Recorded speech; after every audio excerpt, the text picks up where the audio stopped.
Mesdames et messieurs de la presse, bonsoir. Heureux de vous retrouver comme tous les lundis dans cet exercice de redevabilité, de briefing hebdomadaire. Vous l'avez suivi depuis plusieurs jours en Conseil de ministres. Nous avons parlé particulièrement de la crise de la farine de maïs qui défraie dans le Grand Katanga et dans le Grand Kasaï. Vous avez suivi aussi que le gouvernement avait délégué une délégation pour prendre langue avec les autorités zambiennes qui étaient à la base de la crise au regard des décisions qui ont été prises. De contacts ont été pris en Afrique du Sud, mais d'autres contacts l'ont été aussi avec les opérateurs locaux, la FEC et tous ceux qui produisent du maïs dans le Grand Katanga, parce que l'option du gouvernement, c'est de trouver une solution définitive à cette crise pour permettre à nos populations de s'approvisionner localement.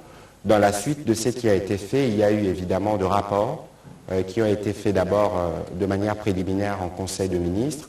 Ensuite, il y a eu une réunion spéciale de la Commission économique et financière du gouvernement qui était élargie. Je vois le ministre des Affaires foncières dans la salle. Il avait été aussi associé à cette réunion parce qu'il est question, dans les mesures envisagées, de réquisitionner des terres pour permettre aux Congolais de cultiver, de parvenir à l'objectif de l'autosuffisance alimentaire.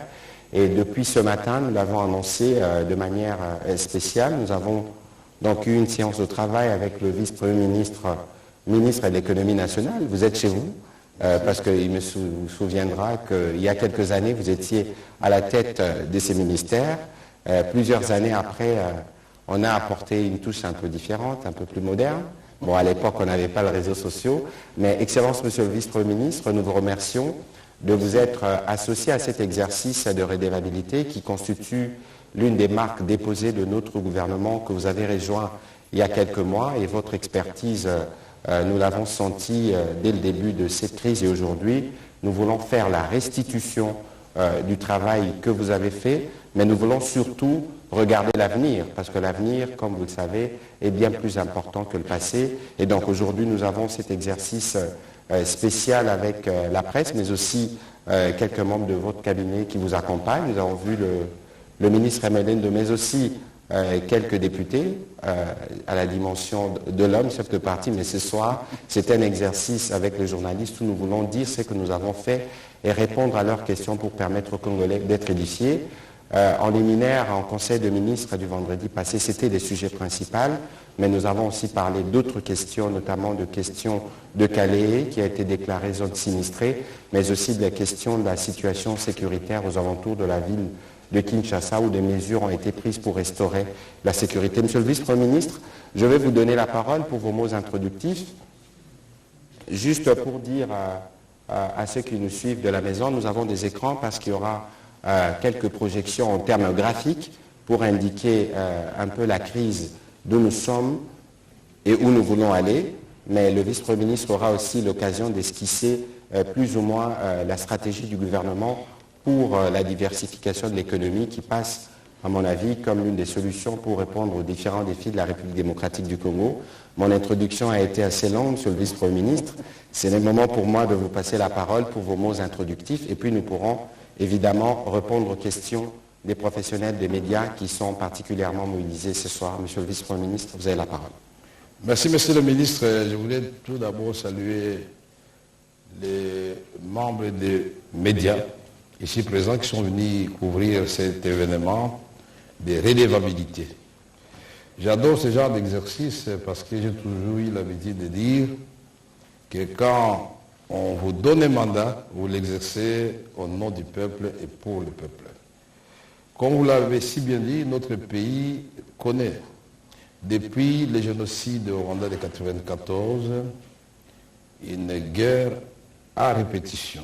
Jamais le pays n'a connu la paix sinon précaire.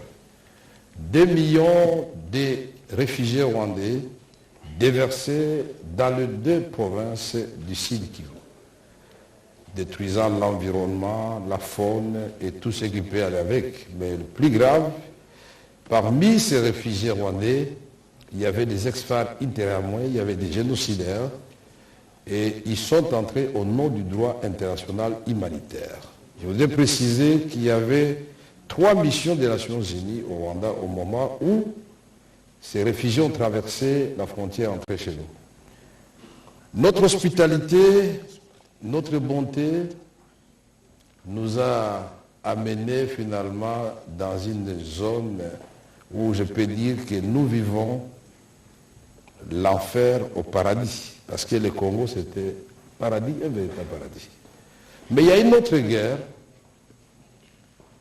qui a oublié celle-là. Elle est silencieuse. Elle n'est pas comme la première, accompagnée de canons, de bruit de canons, de bruit de balles. C'est la faim. C'est la pauvreté. Et ici, je voudrais épingler spécialement la question qui a été mise en exergue par le ministre de la Communication et Médias, la pénurie de la farine de maïs au Katanga. Il fallait résoudre ce problème. Et ce problème revêt une double dimension. Est-ce qu'il faut importer et considérer que l'on a résolu le problème? Nous disons non. Mais est-ce que c'est pour la première fois qu'on connaît ce problème au Congo? Nous disons aussi non. Le déclin de l'économie congolaise en réalité plonge ses racines dans les passés lointains. Je peux situer ça en 1885, à l'époque de l'État indépendant du Congo. Les méthodes de départ étaient déjà mauvaises pour produire du caoutchouc, pour produire du café, pour produire du coton. Il fallait de la bastonnade où on vous coupe la main pour produire plus le lendemain. On donnait des assignations, vous ne respectez pas et vous êtes puni sévèrement. C'était ça le modèle d'accumulation du capital. 1885, 1908 et 1908-1960, c'est la colonisation. Là, c'est la chicotte. C'est des barrières, vous ne quittez pas vos villages, vous produisez. Mais à l'indépendance, le père de l'indépendance, le fruit de l'indépendance, il fallait que les citoyens congolais se déplacent librement sur leur territoire. Mais vous comprenez bien l'exercice.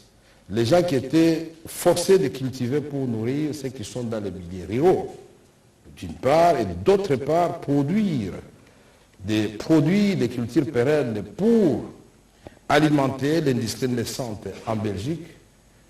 Ces gens-là, tout d'un coup, puisque l'indépendance, ça signifie qu'il faut casser les barrières, il faut aller en ville, il faut aller habiter les maisons des anciens colons. Ça signifie que les bois qui produisaient, quelle que soit la manière de produire, ont quitté les villages, sont devenus des bouches et des ventres en plus à nourrir dans les milieux urbains. Alors que notre modèle de l'époque, c'était l'échange entre l'industrie et l'agriculture. Nous avons cru que nous étions toujours premiers, puisqu'en 1960, nous étions au même niveau que le Canada, que l'Afrique du Sud, la Corée du Sud. Aujourd'hui, si on les répète, ça ressemble à un rêve. Mais en réalité, le déclin de notre économie a commencé depuis très longtemps. Je ne veux pas ajouter beaucoup plus à l'historique. Je voulais seulement pas dédouaner notre gouvernement. Montrer que la crise de ce qu'on appelle le Bunga au Katanga, ce qu'on appelle le Bukula Bwanseka au Kasaï, ça ne date pas de ce gouvernement-ci. Et quand il n'y a pas eu de grève à la Gécamine ou à la Biba, ça signifie que l'État a sorti l'argent pour commander. Pas on a produit, non. Qu'on ne vous mente pas. Il y a toujours eu déficit.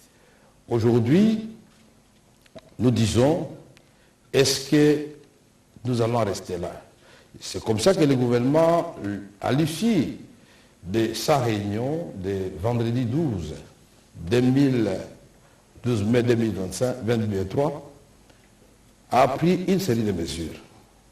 Et pour moi, ces mesures-là, il y a des mesures qui sont bien sûr pour faire face à l'urgence, c'est-à-dire conjoncturelle. Il y a des mesures qui sont de l'ordre de la résilience. Les Congolais doivent comprendre, nous, Congolais, devons comprendre que nous pouvons, en donnant plus, sortir de cette zone de pauvreté. Et la troisième série de mesures, ce sont des mesures structurelles, où nous regardons dès l'avant, où nous voulons l'autonomisation, où nous voulons justement notre souveraineté alimentaire, bien plus. Notre ambition est d'exporter et recouvrer notre place, puisque telle est notre vocation, au cœur de l'Afrique, d'exportateurs, pourvoyeurs du développement. Nous devons, nous, la République démocratique du Congo, avec l'emplacement géostratégique qui est le nôtre, avec des atouts innombrables et inégalés. Je ne vais pas les citer ici, l'eau, la forêt, les terres, et tout à l'heure on va vous illustrer, quand ça sera le moment, vous allez voir les richesses du Congo, que ce soit l'eau, que ce soit les sources énergétiques, que ce soit les sols, les trois grands facteurs potentiels auxquels il faut ajouter d'autres pour produire. Quel paradis! Mais paradoxalement, nous importons tout ce que nous mangeons et nous exportons ce que nous ne mangeons pas. Alors je voudrais donc dire que le gouvernement a décidé, face à cette autre guerre qui est meurtrière en silence par rapport à la première qui fait le bruit des canons, d'amener une riposte de taille. Beaucoup de gens étonnés, bon, 11 ministres, il y en a qui ont parlé de 14, 17 ministres, non. La réalité est qu'effectivement l'équipe était de taille, avec des ministres pétris de connaissances et d'expertise requises pour ce genre de questions, et vous le verrez pourquoi. Donc en Afrique du Sud, nous n'étions pas 11, nous étions 4. C'est moi qui ai conduit la délégation. Nous avons fait exprès la veille. Nous connaissons maintenant la magie des réseaux sociaux et de nos cabinets politiques. Nous savions très bien qu'en faisant l'autre émission, ça va fuiter sur la toile. Alors vous avez parlé, et puis finalement, deux autres émissions sont sorties le lendemain. J'ai amené 4 ministres en Afrique du Sud. Pourquoi l'Afrique du Sud? Parce que c'était une grande source d'approvisionnement. Et là, nous avons discuté avec les fermiers. J'ai amené dans ma délégation le ministre du Commerce extérieur, parce qu'il s'agit des échanges entre États. Le ministre de l'Industrie, parce que nous devrions nous inspirer de l'exemple sud-africain pour savoir exactement que quand on produit, ça ne se limite pas là. Il faut sécher le maïs, il faut le transformer en farine. Et ça se passe comment? Nous avons amené les ministres des petites et moyennes entreprises. Pourquoi? Parce que là-bas, c'est les privés qui produisent. C'est des petites et moyennes entreprises qui grandissent. Le modèle de l'Inde, le modèle du Brésil, le modèle de la Chine, ce n'étaient pas des grands entendus au départ. C'était des petites et moyennes entreprises. On les multiplie, on crée des conditions de production et la sommation de toutes ces petites productions amène la richesse nationale. Nous n'avons pas travaillé en Afrique du Sud, nous sommes passés par Lusaka, 24 heures partout nous sommes passés, mais c'est là qu'on va découvrir vraiment que la guerre était à nos portes. On arrive à Lusaka, on trouve 2 mesures qui ont été prises. La première, plus d'exportation en République démocratique du Congo au cours de cette année. Parce que les Zambiens, l'explication qu'ils nous donnent, l'Éthiopie, le Sud-Soudan, l'Ouganda, le Kenya, le Rwanda, la Tanzanie, le Malawi ont acheté toute la farine qui était destinée à la République démocratique du Congo. Posez-vous la question. On ne s'est pas arrêté là. J'ai regardé les mises en bien de l'agriculture, les mises du commerce extérieur. Je lui ai dit, écoutez, là, il y a à manger pour une personne, il y en a pour deux. Vous êtes nos voisins immédiats. Et les Congos ne peuvent pas se présenter chez vous à mendiant. Nous sommes venus acheter le maïs. Mais notre cuivre passe par chez vous, notre cobalt passe par ici. Tout cela génère la richesse. Et nous ne voulons plus que la République démocratique du Congo soit un pays qui travaille pour les autres. On achète le maïs chez les autres. Notre cuivre, l'État brut passe chez les vôtres. Le coltan, l'État brut passe chez les autres. Et des systèmes créés ici font que même le peu de capitaux que nous avons fuient, puisque les banques à côté offrent mieux que les banques dans les pays limitrophes à l'intérieur du pays. Ceux qui ont de l'argent à Béni préfèrent aller verser leur argent à Ouganda. Ceux qui en ont à Goma, ils vont au Rwanda ou ils vont à Kenya. Mais ainsi de suite, quand vous venez ici à Kinshasa, vous trouverez qu'il y a des gens qui ont des comptes à Brazzaville, ici en Europe et ailleurs. Alors nous avons des défis à relever. Et donc nous avons réussi dans cette discussion-là de montrer aux amis qu'ils ont intérêt à lever ces mesures-là. La mesure concernant le transit a été levée tout de suite, puisque vous imaginez que nous achetions la farine à Dar es Salaam ou en Tanzanie, les droits de transit étaient supprimés. Donc on ne pouvait pas passer par le territoire zambien. Que nous l'achetions en Afrique du Sud, on ne pouvait pas passer par le territoire zambien. Alors, quand vous regardez la carte de l'Afrique, nous devrions contourner comment pour arriver à Lubumbashi. Des milliers de kilomètres. Deuxième mesure levée, c'est celle des droits de transit. Nos amis zambiens, nous les remercions, ils ont levé cette mesure, ils avaient intérêt à lever cette mesure, de toute façon, nous pouvons désormais, et cela sera annoncé au plus tard le 15 juin, puisque c'était une mesure qui était prise à l'issue d'un conseil des ministres, il va de soi qu'un ministre de l'Agriculture à lui seul ne peut pas décider de la levée d'une telle mesure. Mais nous en avons eu toutes les assurances et le protocole d'accord, puisque moi je n'ai pas voulu l'oral. J'ai dit, je connais bien mon pays, je connais bien les paysages politiques, et ça n'a pas tardé, nous avons entendu ceux qui ont déclaré, et ils ont été crus, qu'on nous a chassés en Zambie parce que nous devons de la farine ou de l'argent à certaines sociétés zambiennes. Donc, nous avons fait cela, mais maintenant, à l'étape de Lubumbashi, qu'est-ce que nous avons fait? Nous avons réuni les fermiers locaux pour connaître leurs besoins. Tout ce qu'il y a comme contrainte, pourquoi en Zambie on produit, vous ne produisez pas. Alors que la Zambie est tout proche du désert de Kalahari par rapport au Katanga. Le nord Katanga est de l'un plus riche en sol par rapport à la Zambie. Et si nous remontons, les Kasaï devient encore davantage plus riche. Mais quel paradoxe, pourquoi nous ne produisons pas? Alors nous avons relevé toutes ces entraves et nous avons discuté avec eux pour savoir ce qu'ils ont fait cette année. Et bien, il a été noté que suite à un financement donné par le gouverneur du Haut-Katanga, ils ont fait 25 000 hectares, 250 000 tonnes, si les besoins estimés à 1 million de tonnes de farine.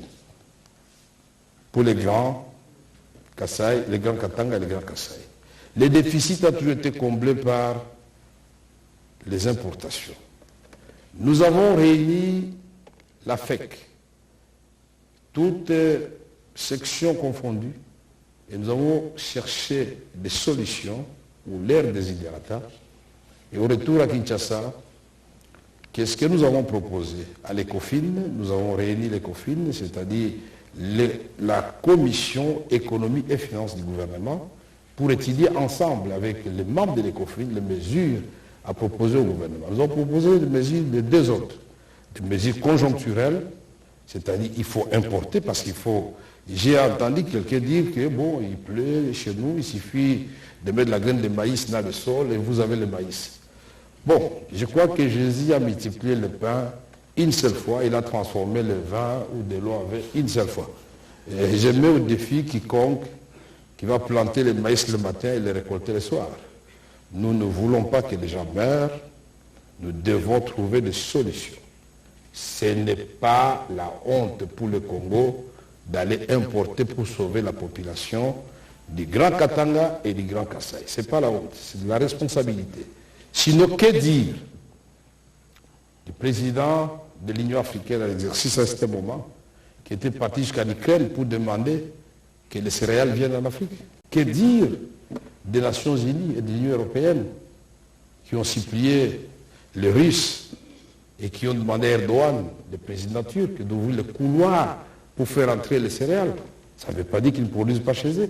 Ils produisent, mais suite à la guerre en Ukraine, qui a eu des contre-coups, qui a eu des conséquences en Europe et qui ne pouvaient pas épargner l'Afrique, ils n'avaient plus suffisamment de production. Mais je ne dis pas chez nous que c'est à cause de cette guerre seulement. Non, chez nous, le problème il est structurel. Et nous allons les résoudre et on va vous dire comment on va les résoudre et comment on compte les résoudre. Et donc, cette histoire de dire, on a été quémandé, non. Vous êtes mon voisin, mon enfant va mourir de faim, mais je sais que vous avez un surplus à manger, je peux vous restituer peut-être autre chose que la nourriture, donc je vais dormir parce que moi je n'ai pas cultivé, et laisser mon enfant mourir, ça c'est ce qu'on appelle être irresponsable. Donc ceux qui se réjouissent ou qui se réjouissaient du fait que nous étions frappés d'embargo de la part des pays amis, la Zambie qui nous a coupé les droits de transit, qui ne va plus exporter vers le Congo, ils peuvent déchanter puisque ça ne sera pas le cas. Et même si c'était le cas, ça devait nous amener nous-mêmes à apprendre à produire. Et on n'a pas arrêté de le faire. Et donc, nous avons pris une série de décisions, nous avons donné des assignations au gouverneur, nous allons, donner une amnistie totale sur le plan fiscal, c'est-à-dire taxe zéro pour tout ce qui concerne les importations de maïs. Ça, vous me direz, c'est la conjoncture. Nous allons donner la taxe zéro en ce qui concerne tous les intrants et les engrais qui entrent dans la chaîne de production de maïs. Et nous avons décidé de faciliter la tâche aux opérateurs économiques parce que l'État n'est pas un opérateur économique. Mais pour donner les coups d'envoi, l'État va sortir des moyens à mettre à disposition d'une organisation au niveau des provinces, après discussion avec le gouverneur des provinces, parce que les opérateurs économiques, les moyens ou les petits qui n'auront pas suffisamment de moyens, ils pourront prendre l'argent pour importer, mais ils ramènent cet argent dans un compte séquestre qui sera créé au niveau de chaque province. Puis cet argent doit pouvoir tourner. Mais pour les grands opérateurs économiques, ils ont les moyens, ils ont là l'occasion de faire des bénéfices. Nous les laissons importer avec les facilités qu'ils veulent de dire.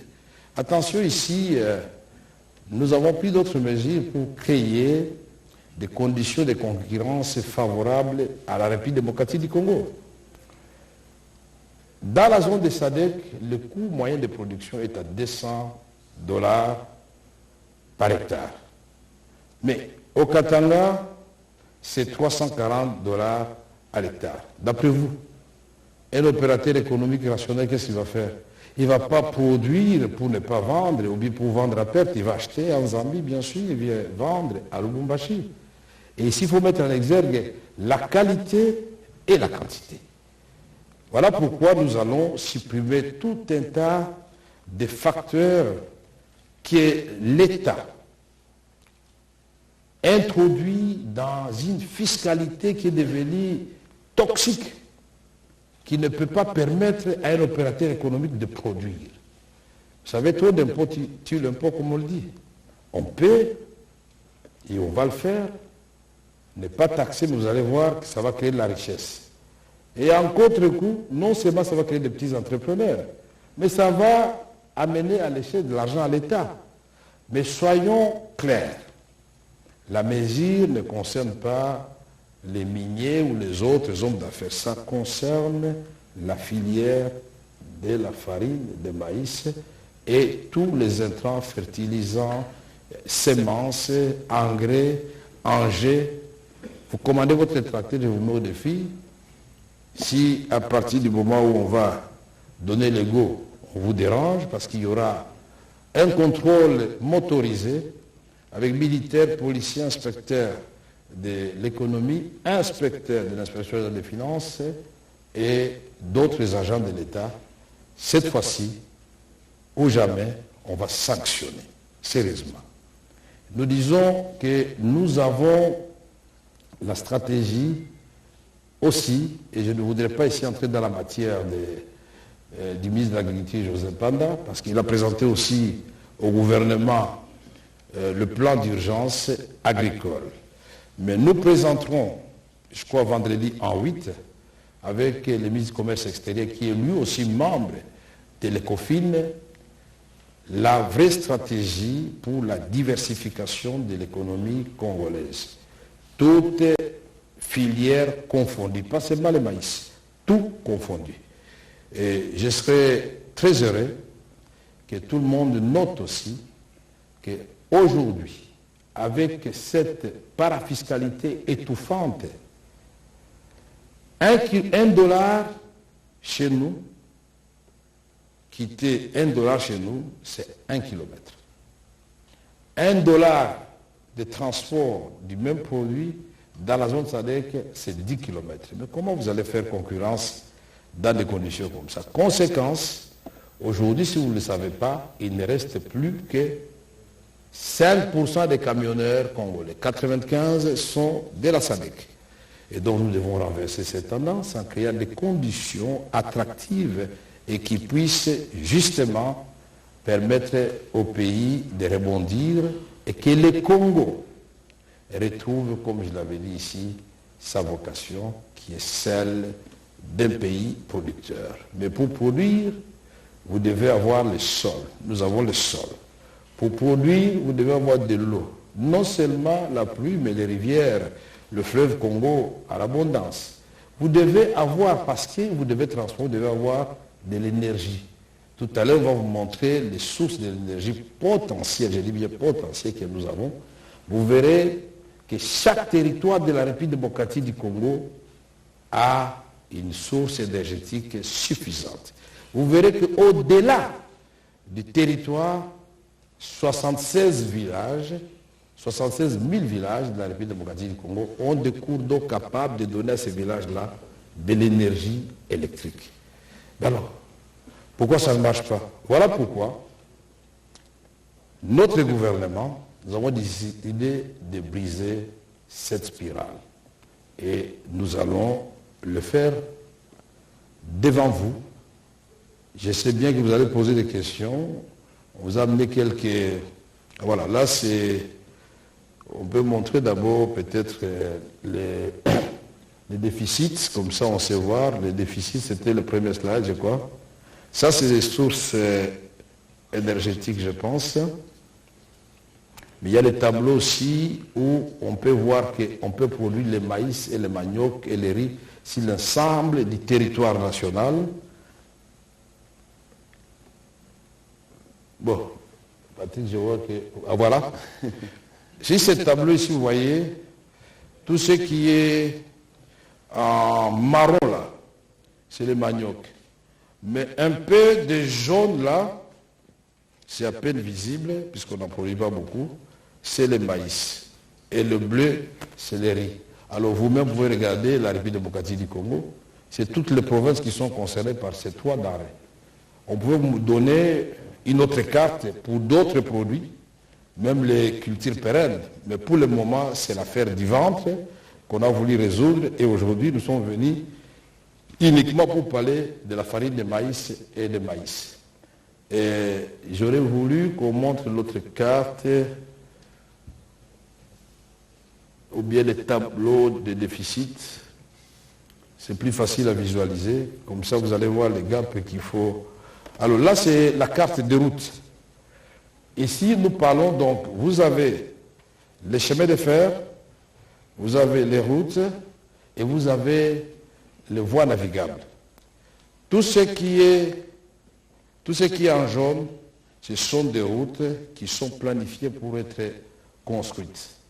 Tout ce qui est en marron, c'est les chemins de fer tels qu'ils existent actuellement. Mais voici les bretelles qu'on va ajouter. Nous partons de Dar es Salaam, mais on entre là-bas à Ouvira, et on passe vers le Banyema, le Sankuru, et nous descendons, mais nous remontons jusqu'à Ilebo, et parallèlement de Ilebo, nous allons jusqu'à Banana. Ça vous paraît fou, mais la Chine ou Rome ne s'est pas construit en un jour. Pour faire 1000 mètres, il faut faire d'abord 1 mètre. Il faut avoir de l'ambition. Ici, vous voyez, nous avons beaucoup de minerais de fer ici. Nalia, en province orientale là-bas. Alors on a créé cette bretelle de chemin de fer pour ramener ces minerais ici et rejoindre l'autre bretelle ici. Alors quand on prend la route qui parle de Libenge, Bumba c'est un grand port, et là, ça peut naviguer, venir rejoindre la route ici, ça peut aller vers Kinshasa, et là on produit beaucoup de riz. Ça peut remonter vers Buta, Bondo, et vous pouvez aller jusque-là. Mais la magie ici, c'est quoi? C'est qu'on a réussi, à partir de Banana, océan Atlantique, on a relié l'océan Atlantique par plusieurs voies, le corridor du Millier, à l'océan Indien. Puisque vous allez jusqu'à Dar es Salaam, vous avez l'océan Indien. Le Congo, donc, il est encastré entre l'océan Indien avec ses voisins de la Tanzanie, et bien, du Kenya, du Burundi, mais nous avons directement accès à l'eau avec les 35 km de biefs maritimes que nous avons là-bas. Et l'Afrique elle-même, puisqu'on ne peut pas parler du Congo sans parler de l'Afrique elle-même, c'est une île, puisque vous avez à droite l'océan Indien qui vient jusqu'à Cape Town, et à gauche vous avez l'océan Atlantique qui vient jusqu'à Cape Town, et au niveau du Maroc, c'est coupé par la mer Méditerranée, nous sommes une île. Quelle position incroyablement intéressante pour jouer un grand rôle dans le monde. L'Afrique, c'est la nouvelle destination et le Congo, c'est le moteur de l'Afrique. Et quand le Congo va s'élever, l'Afrique va effectivement marcher.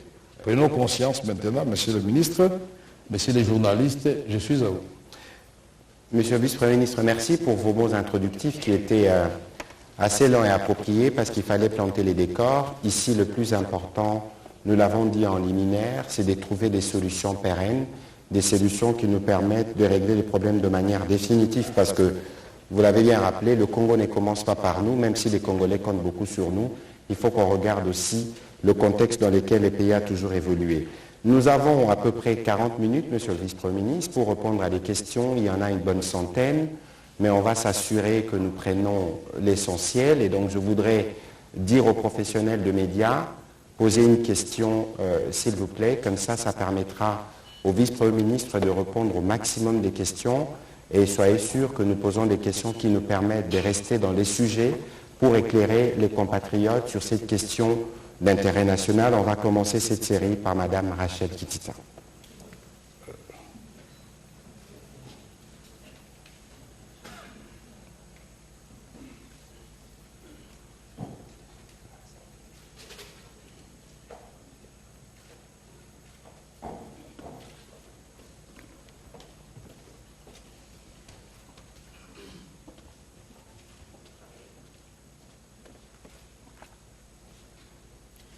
Merci beaucoup, Monsieur le Ministre, pour la parole.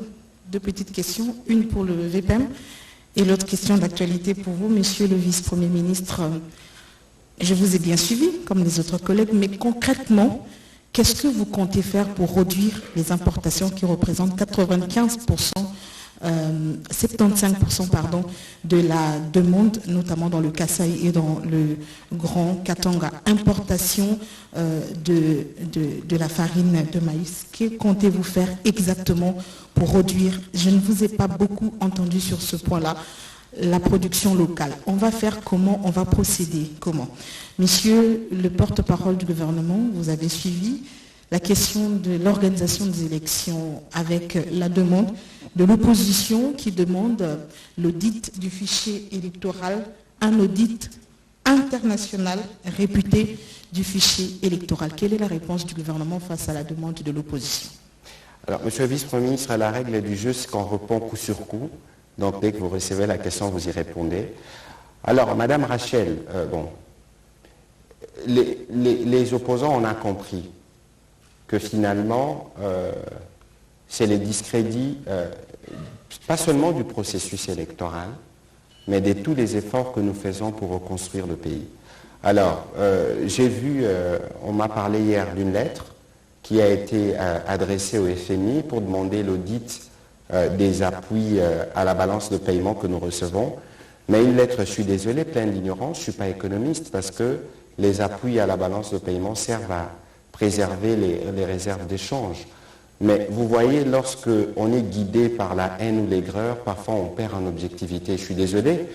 Sur les questions du processus électoral, j'ai vu la rapporteure de la CENI s'exprimer à ces sujets la semaine dernière pour dire comment les processus ont évolué, les difficultés rencontrées, parce que par exemple, dans les territoires de Kwamut, on n'a pas pu enrôler une partie de Maluku, une partie de Massissi, une partie de Rutshuru, mais on a quand même 47 millions de Congolais qui font partie du fichier électoral. Et au sujet de l'audit, bon, parfois quand on nous critique, nous, Parce qu'on dit, bon voilà, le gouvernement, vous comptez sur la SADC pour régler les problèmes de sécurité. Nous avons notre armée qu'il faut renforcer, nous travaillons à renforcer notre armée. Mais alors, comment vous pouvez d'une part nous demander de regarder les Congolais, de compter sur eux, comment, pour le guide du fichier, vous devez vous tourner vers l'extérieur pour penser que seuls ceux qui viennent de l'extérieur ont l'expertise qu'il faut. Encore que la CENI s'est expliquée à ces sujets. L'audit, c'est un exercice qui peut se faire sur 5 ou 6 jours avec des experts qui viennent avec le tableau comparer les données. Et la CENI, qui est un organe indépendant, qui a pris la décision, qui a lancé un appel d'offres. J'ai vu aujourd'hui qu'ils ont publié les profils des différentes personnes qui ont été sélectionnées. C'est des profils qui sont reconnus dans le monde électoral. Nous, comme gouvernement, nous laissons la CENI travailler dans son indépendance, mais nous nous assurons que la CENI ne manque de rien pour que le Congolais réponde au rendez-vous électoral prévu au mois de décembre. Ici, dans les jours qui viennent d'ailleurs, on va faire les dépôts de candidatures, etc. Je pense que c'est mieux pour nous tous, opposants comme majorité, de nous organiser pour participer à ces élections et non pas aller à travers des gesticulations qui visent à discréditer un processus qui est longuement attendu par des Congolais. Monsieur le vice-premier ministre, vous pouvez répondre à votre question. Merci beaucoup, Madame Rachel Kitissa. Je pense que votre question donne l'opportunité justement de répondre à l'essentiel. J'ai balayé rapidement les mesures qui avaient été prises au gouvernement. Je vous ai dit que nous avons deux types de mesures. Il y a des mesures conjoncturelles qui consistent à importer pour essayer de combler les gaps, mais il y a des mesures structurelles et nous sommes déterminés dans la perspective de la saison A. Et pour ceux qui ne le savent pas, au Katanga, on sème à partir du mois d'octobre jusqu'à fin novembre. Tandis qu'ici, à Kinshasa, c'est septembre-octobre. Donc la saison A, nous devons la préparer déjà à partir du mois de juin, puisqu'il y a tout ce qu'il y a comme opération pour préparer le sol, mais les commandes qu'il faut passer, des engrais, des fertilisants, des semences améliorées et tout ça. Ça, c'est pour produire. Mais pour produire, nous devons donc maîtriser la filière sémencière. Si nous continuons à importer les semences, nous allons être butés à un autre problème. Semences, fertilisants, engrais, ça signifie que le maïs qu'on importait cette fois-ci est remplacé par la semence et les engrais. Et donc, dans notre plan, il est question aussi de réhabiliter Senasem pour produire les semences ici chez nous, puisqu'on les produisait. Il est question de produire des engrais ici chez nous, puisqu'on en produisait. C'est-à-dire, nous allons mettre la recherche scientifique là-dedans, puisque l'INERA est imbattable jusqu'à présent. Malgré sa vieillesse, nous allons rajeunir INERA. C'est à partir des Yangambi que sont parties beaucoup d'espèces qui ont enrichi le monde. L'Indonésie, la Côte d'Ivoire, que vous citez des milliers d'exemples. Nous rachetons des choses plutôt qui ont été produites ici chez nous en termes de plantiles. Mais pour produire un bon entrepreneur vise à minimiser ses coûts de production.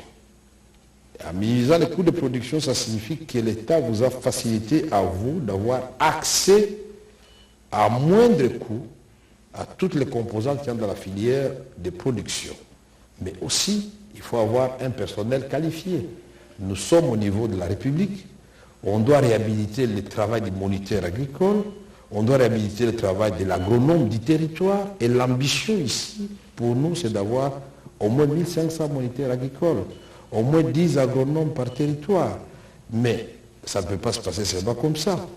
Je ne veux pas entrer, j'ai fait un effort pour ne pas entrer dans la matière de Joseph Panda, ministre de l'Agriculture, mais il y a déjà des pôles de développement ou de production agricole qui sont identifiés. Et l'identification tient compte d'un certain nombre de critères.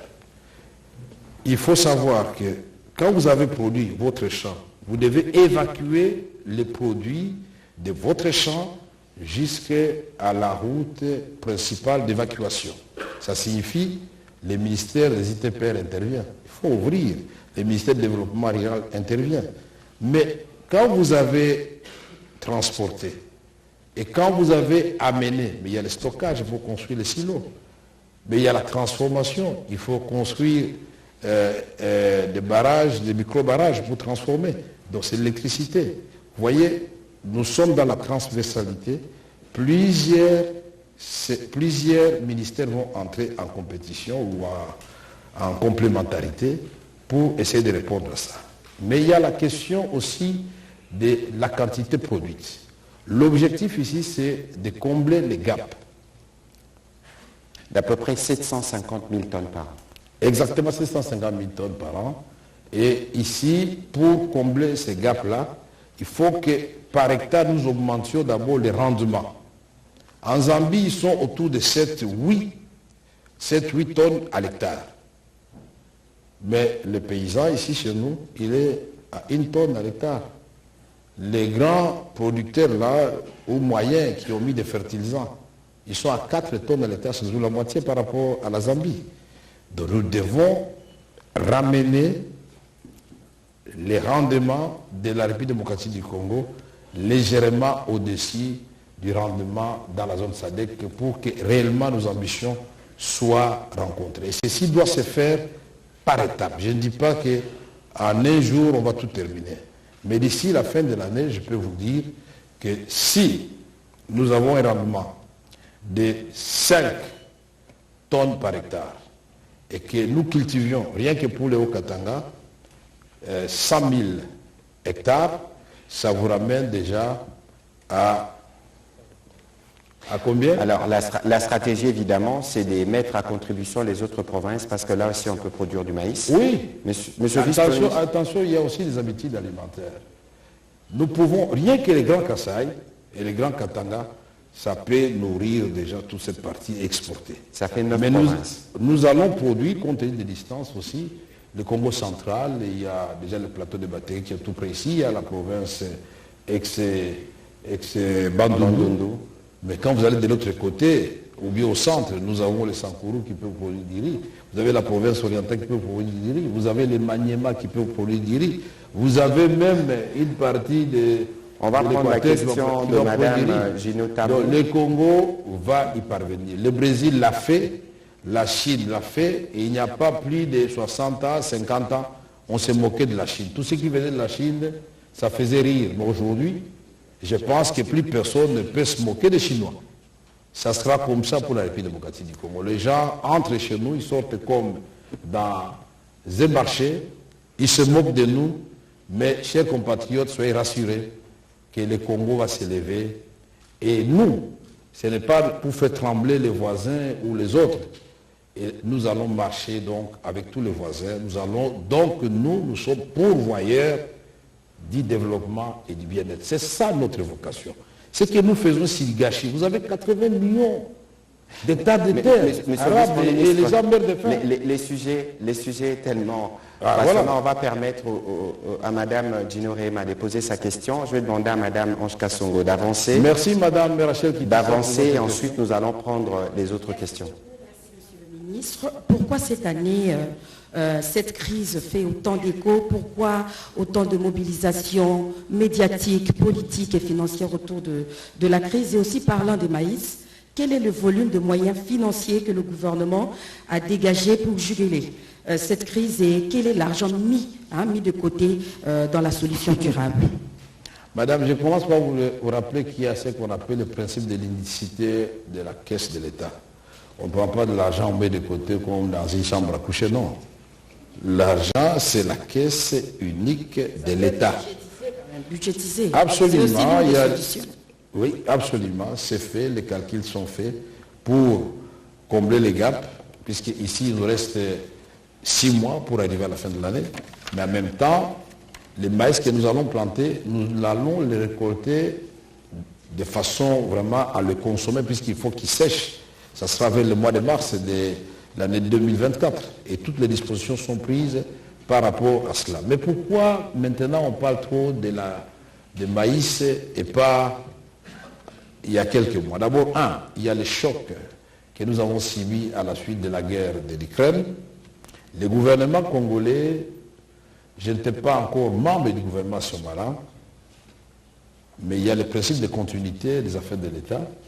Mais je dois vous dire, moi j'étais en France pendant ma liberté provisoire, j'ai vu dans mon quartier comment on rationnait les carburants. J'ai vu dans mon quartier comment certaines stations, il n'y avait pas de carburant. Comment on nous a demandé quelle quantité, à quelle température vous devez chauffer l'eau. J'ai vu au Nigeria, pays producteur du pétrole, comment on a brûlé les stations parce que les stations étaient asséchées. Mais ici, ce que vous ne savez pas, c'est que le gouvernement a pris la mesure de protéger la population. Est-ce que vous savez ce que nous devons aux pétroliers pour protéger le pouvoir d'achat de la population? 500 millions de dollars. Tout ça pour maintenir le prix du carburant à la pompe tel qu'il est là. Donc chaque jour, quand vous roulez dans votre voiture, sachez qu'il y a l'argent du trésor public qui a contribué à ce que vous puissiez rouler. Et tous ces efforts n'ont pas été suffisamment, cher Patrick, suffisamment vulgarisés. C'était votre rôle en tant que ministre de la Communication. Je ne suis pas en train de vous rentrer dedans dans votre maison, mais c'est pour rappeler que quand des grands pays, comme la France, comme la Pologne, comme même les États-Unis d'Amérique, ça a bougé. Mais au Congo, c'est comme si la guerre de l'Ukraine n'a jamais existé. Personne n'a jamais posé cette question. Pourquoi au Congo, les gens sont restés calmes? Et je vous ai rappelé qu'un président de l'Union africaine a quitté son pays pour aller chercher les céréales à Moscou. Mais je n'ai pas vu notre président aller chercher les céréales. Je n'ai pas vu aller demander pour qu'on donne l'argent pour acheter du carburant. Tout ça, c'est la crise. Mais on l'a géré. Et donc, le maïs maintenant, parce que ça touche directement à la vie de l'homme. Je vous ai dit au début ici, la farine de maïs au Katanga comme au Kassai, c'est une question de vie ou de mort. Bonga, Bukulabo Anseka, ça pouvait amener tout ce que vous voulez. Moi, quand je suis arrivé au Kassai pour la première fois, nous mangeons chez moi avec un ami, on mange du riz. Il me dit, on va manger à quelle heure? Puisque pour lui, on n'avait pas encore mangé. Il dit oui, il dit, le riz c'est pour les oiseaux, nous ici, c'est la boule nationale. Et c'est ça la réalité dont nous, gouvernement, ne pouvons pas entendre. Les cris de détresse de nos populations du Katanga et du Kassai est resté sans agir. Alors, sur ces sujets, je voudrais que Mme Djinotabou relise le compte-rendu du Conseil de ministres de vendredi. Parmi les premières mesures qui ont été prises, il s'agit de l'accompagnement des importateurs locaux de la farine de maïs et du maïs en grains sans les évincer, avec une commande symbolique pour accroître l'offre disponible et répondre dans l'immédiat à la demande urgente et pressante de cette denrée. Les modalités pratiques de cet appui du gouvernement seront définies par les ministères de l'économie et les gouverneurs de province. Ça veut dire qu'on a la solution urgente, qui est celle-là, et c'est pour ça que le vice-premier ministre a eu ces discussions avec les différents opérateurs, que ce soit en Afrique du Sud ou en Zambie, parce qu'on doit passer par la case importation, mais on a des mesures qui vont, cette fois-là, nécessiter plus de temps, qui sont des mesures de production locale. Madame Ange, allez-y rapidement, comme ça on va prendre le maximum de questions. Pendant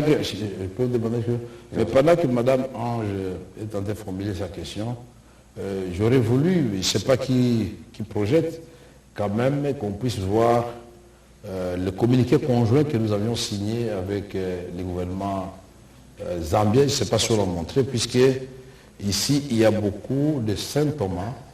Moi j'en suis un. J'aime bien voir, voilà, le protocole est là. Ça c'est mon paraphe, pour ceux qui le savent, je ne signe qu'en vert. Vous pouvez aller jusqu'à la fin. Et on vous mettra cette fois-ci en ligne. Moi j'attendais d'abord, vous réservez-vous de la presse la primaire. Avant de donner aux internautes. Ça se termine là. Où sont les dernières signatures? Bon, on verra le temps que la technique soit prête. Oui. Madame Ange, allez-y, s'il vous plaît. Autour des solutions à court terme qui ont été bien présentées. Mais à long terme, quels sont les indicateurs et les résultats attendus que le gouvernement s'est assigné pour pouvoir suivre ce qui va venir par la suite? Et la deuxième question, c'est que, puisqu'on n'a peut-être pas vu venir cette crise, mais quelles sont du coup les mesures de surveillance et de monitoring qui ont été prises par le gouvernement pour anticiper la prochaine crise qui peut arriver? Merci. Merci beaucoup, Madame. Vous avez très bien suivi ce que j'ai dit. À court terme, c'est l'importation mais en même temps, nous commençons au mois de juin à préparer la saison A. Donc, à moyen, je dirais même à court et moyen terme et long terme, il faut produire. Il faut produire et il faut créer les conditions pour que les producteurs locaux puissent produire du maïs chez nous, que nous consommons chez nous. Puisqu'il n'y a plus d'études du marché à faire, la demande de maïs au Grand Katanga comme au Grand Kasaï est là. Donc on peut se passer des études de faisabilité, puisque le maïs il sera consommé, et pourvu que nous maîtrisions les prix et la qualité. Puisqu'il y a deux choses au niveau du Grand Katanga et du Grand Kasaï. Il y a le maïs qui vient de l'extérieur, c'est-à-dire de l'Afrique du Sud, qui vient de la Zambie, qui vient parfois même de la Tanzanie, mais de très bonne qualité et produite à moindre coût. Donc nous devons faire en sorte que, même si nous abaissons les coûts de production moyens, coûts moyens de production, que nous puissions aussi tenir compte de la qualité.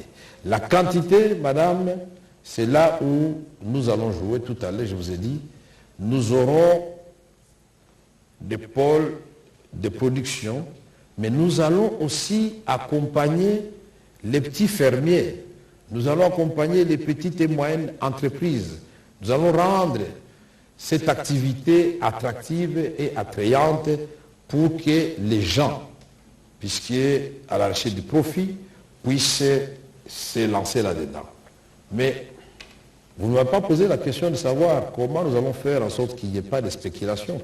C'est-à-dire, le maïs, on a donné l'amnistie fiscale, mais le maïs arrive à Lubumbashi, on les vend quand même trop cher. Je voudrais vous annoncer que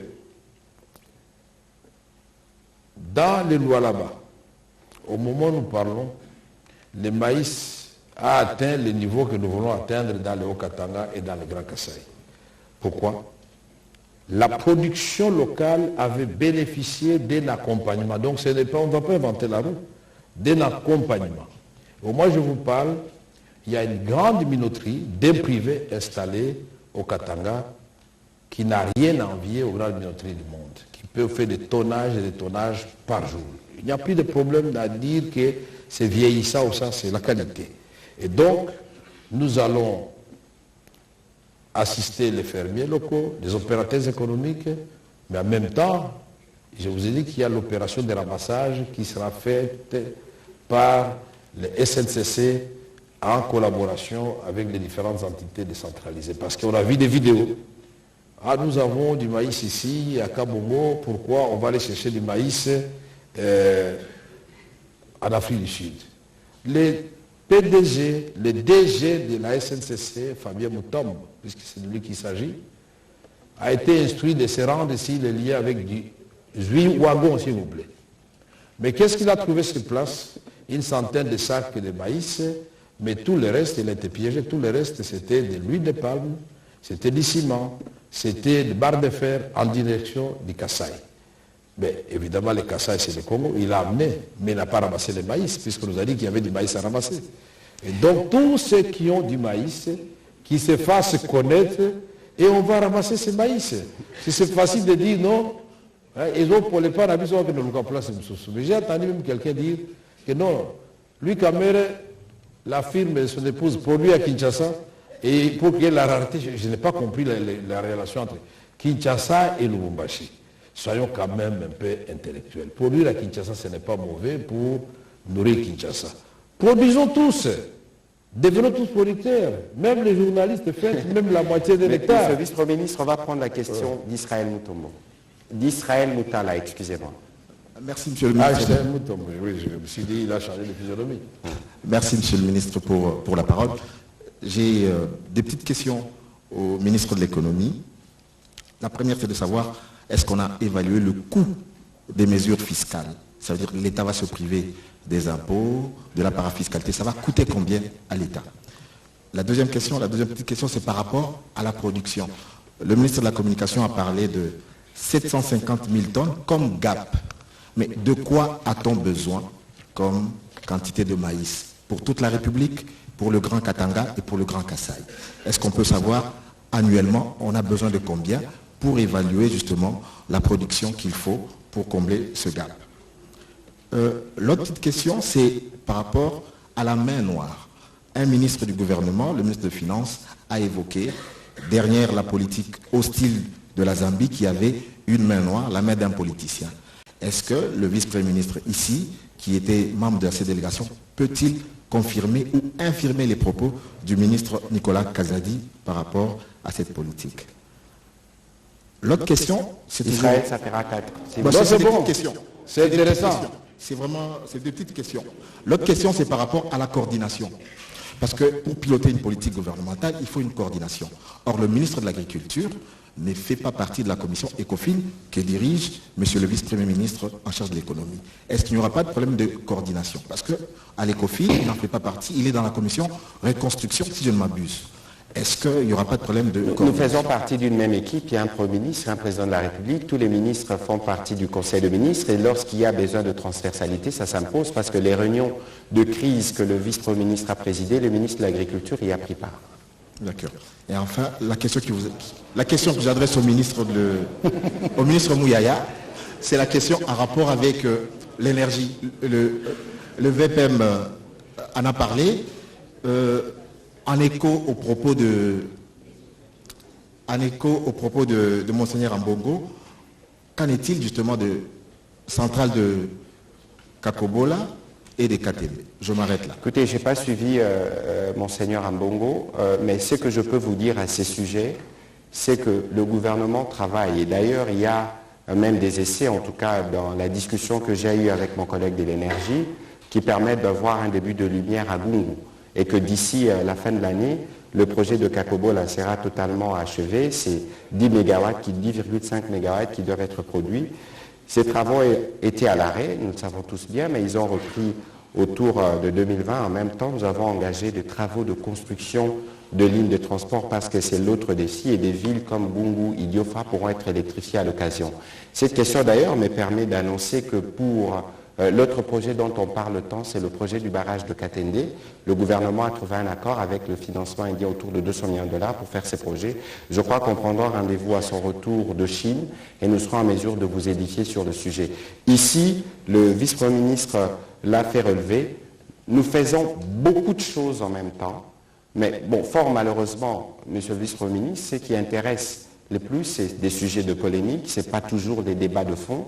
C'est pour ça que justement nous avons créé ce cadre pour communiquer sur ce que le gouvernement fait. Et vous allez voir, parce que bientôt on va commencer la série d'émissions sur l'an 2 du gouvernement, nous reviendrons dans les détails de tout ce qui a été fait. J'inviterai tout le monde, y compris les autorités religieuses, à suivre le gouvernement dans ce que nous faisons, parce que c'est toujours plutôt facile de critiquer, de dire ce qui ne va pas, alors qu'il faut aussi saluer les efforts que nous faisons. Parce que je dois rappeler que le Congo n'a pas commencé avec nous, même si nous assumons du fait de la continuité des affaires de l'État. Monsieur le vice-premier ministre, vous avez la parole pour répondre. Comme c'était des petites questions, ça veut dire que non, c'est des grandes questions. On va y répondre. Il a posé une grande question et une question très pertinente de savoir est-ce que nous avons évalué les coûts des recettes que nous allons perdre à la suite de cette amnistie fiscale. Je vais d'abord vous donner la configuration de nos impôts à l'entrée. Vous savez que seulement 15% concernent la douane et les droits fixés dans le cadre des impôts indirects. 75% c'est la parafiscalité. C'est ce que j'ai dit, j'ai appelé la parafiscalité toxique. Quitter Kasumbalesa jusqu'à Kolwezi, un camion paye $1200 rien qu'en péage.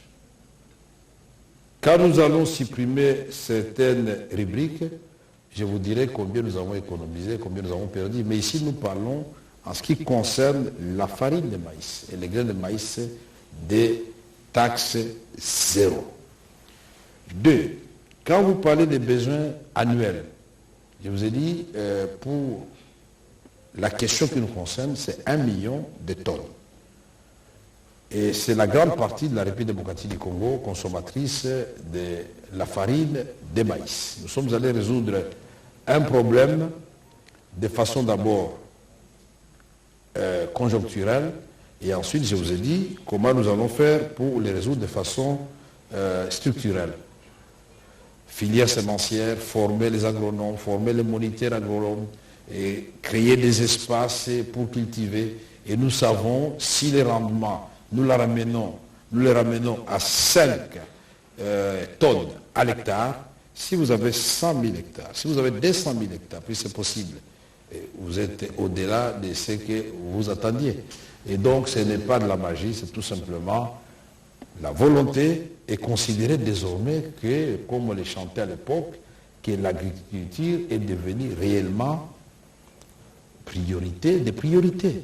Et que ce n'est que de bon droit de dire que l'agriculture doit bénéficier de beaucoup d'argent, puisqu'il y a la création de l'AGECAMINE.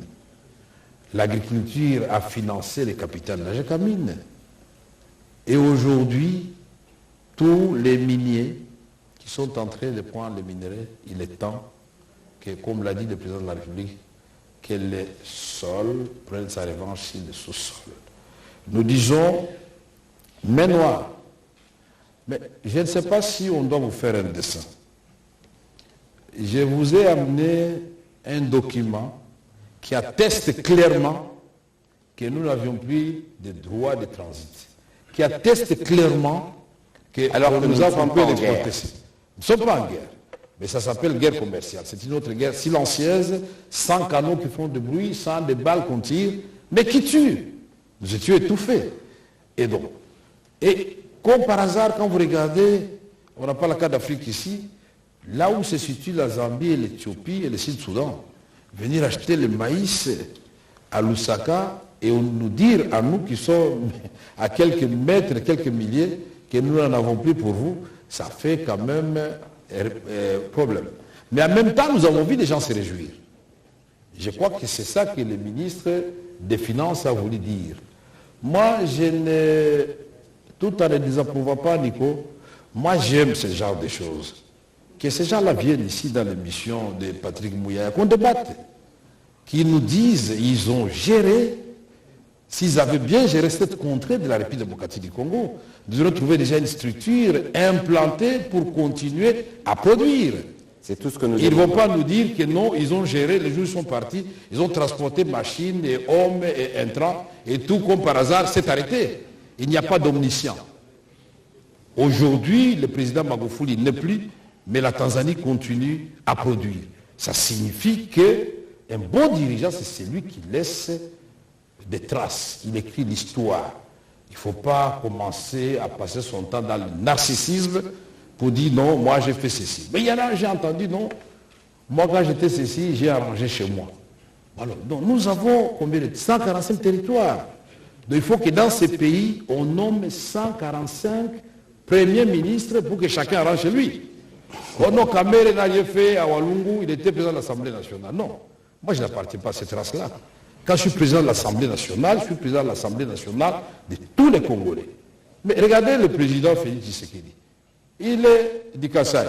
Même s'il y a la crise au Kasaï, il n'a pas dit, bon, je saute le Katanga, je vais résoudre la crise seulement au Kasaï. C'est cela que nous voulons dans ce pays.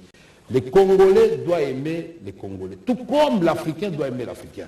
Puisque regardez tous les Africains, tous, ils ont les yeux vers la Chine, les yeux vers l'Europe, les yeux vers les États-Unis, sans concertation entre eux pour savoir comment relever notre Afrique. Et c'est possible. Voilà pourquoi moi j'avais écrit ce livre, puisque beaucoup de gens disent on n'écrit pas, on ne fait pas ceci, blablabla. Mais il faut lire. Vous allez voir que ces pays, là j'écris, les fondements de la politique transatlantique de la République démocratique du Congo, la République démocratique du Congo, terre d'espoir pour l'humanité, Vital Kamerhe, préface de Michel Rocard. Il faut voir l'ancien Premier ministre français, ce qu'il a écrit, c'est ça. Et il a compris qu'il y a des Africains qui savent bien que l'Afrique, c'est la prochaine destination, si pas l'actuelle destination. La Chine a pris son rendez-vous avec l'histoire. L'Amérique latine est en train de le réaliser avec Lula. Mais à quand le tour de l'Afrique? Concertons-nous, aimons-nous. Nous posons les fondations pour la RDC avec le président Tshisekedi. On va prendre la question de JMK. Jean-Marie Kassama. Merci, Monsieur le ministre, Monsieur le BPM. La presse de Kinshasa est très heureuse d'assister à la première version de briefing mélangé avec une forte présence militante dans la salle. Merci à eux parce qu'ils n'ont pas pu perturber tout ceci. Question, Monsieur le BPM. Cette situation est-elle une surprise, une urgence ou une découverte pour le gouvernement? Parce que on vous a demandé à plusieurs reprises ici les chiffrages de ces mesures d'urgence qu'on a pu voir tout à l'heure. Combien exactement sera ponctionné dans le budget en exécution en ce moment pour financer cette crise de maïs? Quand on sait effectivement qu'il y a l'urgence de la guerre qui ponctionne suffisamment d'argent, il y a l'urgence des élections qui risquent de poser problème, et aussi des catastrophes naturelles qui s'accumulent chaque jour. Donc, un chiffrage. On aimerait savoir combien exactement sera prélevé du Trésor pour faire face à cette situation. Deuxièmement, d'après quelques éléments à notre possession, Tengue Fungurume, qui avait un stock très important de minerais, qui n'avait pas exporté ces minerais, a réquisitionné beaucoup de camions, notamment en provenance d'Afrique du Sud, pour évacuer cette production. Alors, vous allez prendre dans le camion de Tengue, déjà réservé, ou vous avez commandé d'autres camions qui vont pouvoir évacuer ou ramener ces maïs chez nous. Et aussi, ces producteurs locaux, je vais terminer, ces producteurs locaux, ils sont dans des zones souvent enclavées. Même le service national éprouve des difficultés pour évacuer ce qu'ils font. Alors, le plan de route d'évacuation de ces producteurs locaux, on sait qu'une route minimum, c'est 6 mois. Alors que l'échéance du bilan, du mandat, c'est bientôt. Monsieur JMK, je veux vous reprendre parce que la question est comprise avec votre commentaire. Bon, de toute évidence. Non, la question, vous en avez posé 2. Je vais juste non, plusieurs. L'idée, allez-y, terminez. Ma conclusion est que, d'une manière structurelle, combien vous allez mettre pour ces producteurs locaux? Est-ce que ça sera par des appels d'offres, gré à gré, ou plus volontaires? Combien ça va être mis à la disposition? Et de 2, quel temps vous donnez pour finir avec l'urgence du maïs? Alors, je veux commencer avant que le vice-premier ministre ne vous réponde. On l'a dit tout à l'heure, au Katanga, on produit du maïs. Posez la question à Jacques Yaboula, posez la question à Fifi Masuka, et Jacques Yaboula subventionne pour 20 000 hectares les producteurs de maïs. Et donc, ce n'est pas aujourd'hui qu'on n'a pas commencé à travailler sur la question, premièrement. Deuxièmement, le problème est structurel depuis bien longtemps. Je me réserve de refaire encore d'autres commentaires, parce que bien avant nous, il y a ceux qui étaient conscients qu'il y avait un problème de production du maïs et qui se sont organisés pour eux en privé, d'en devenir des producteurs et n'est pas créer un écosystème avec plusieurs comme eux qui permettent de produire de maïs, on n'aurait peut-être pas eu ces problèmes. Ça, c'est aussi la réalité qu'il faut relever.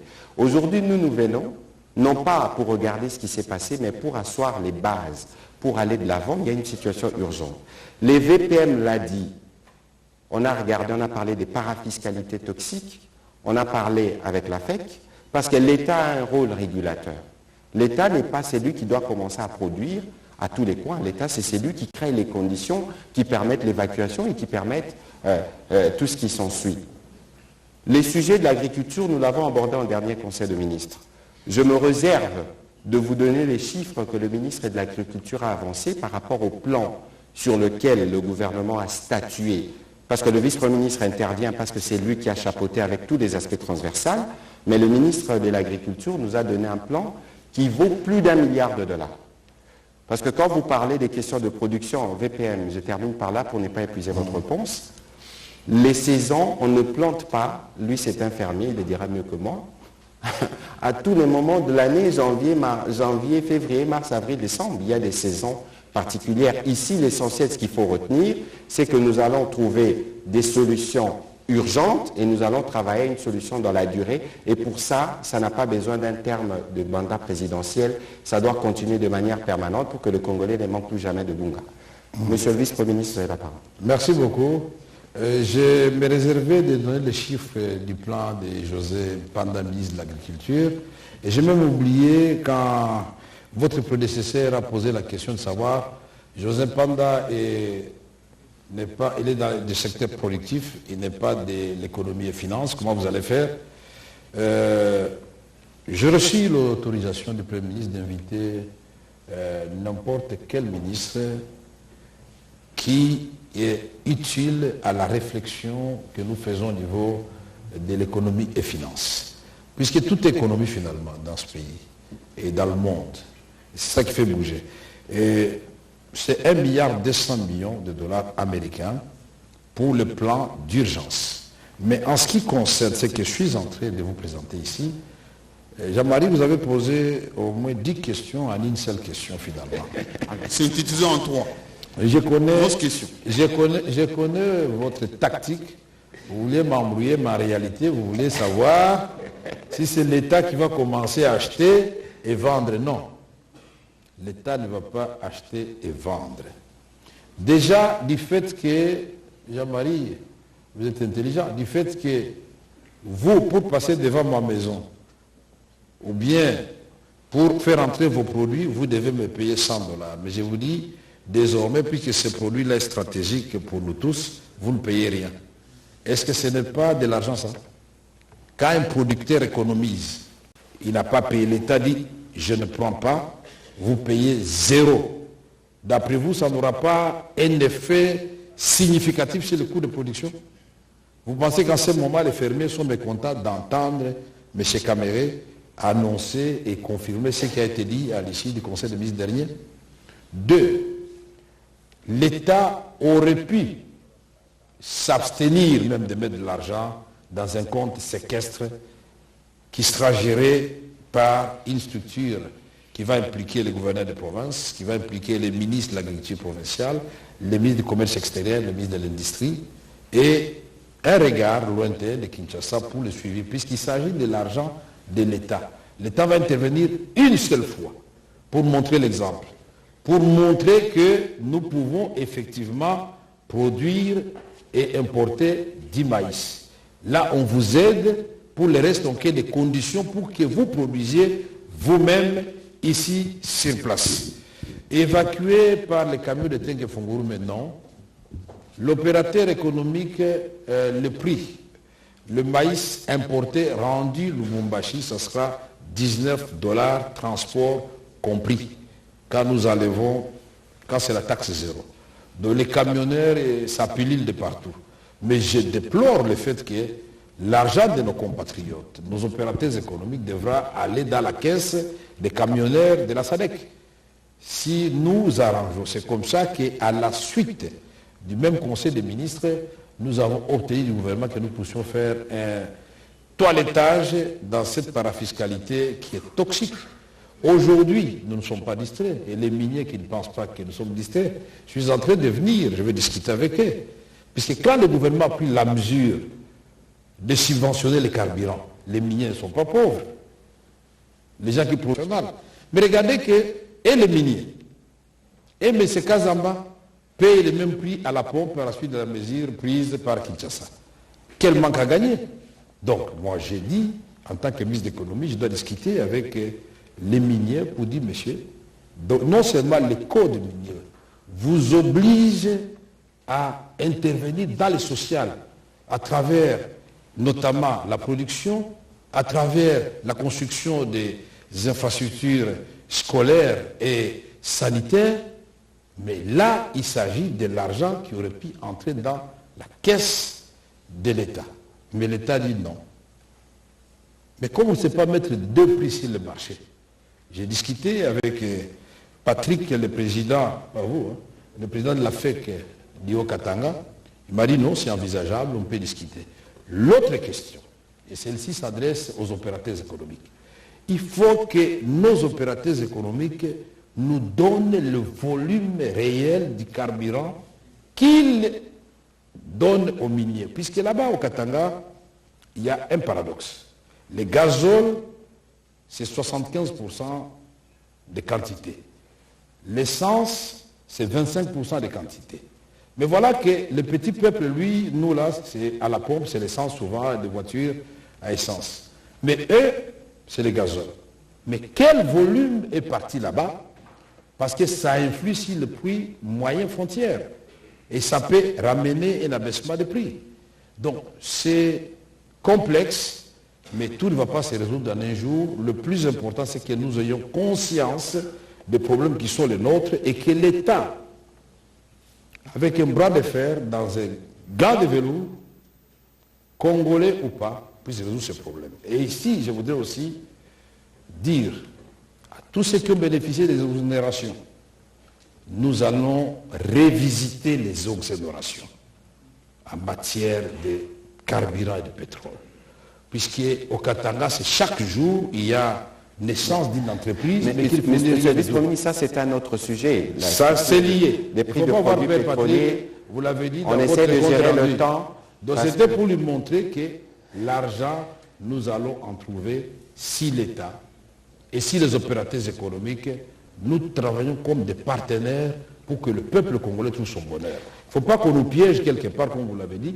Vous avez vos champs, vous les montrez par hélicoptère, tout le monde voit à la télévision, mais au moment de mettre le bunga sur le marché, il n'y en a plus. Qu'est-ce qui se passe? C'est parti où? On va prendre la question de Pascal Puisque tu ne peux pas exporter à côté, puisqu'à côté, il y en a.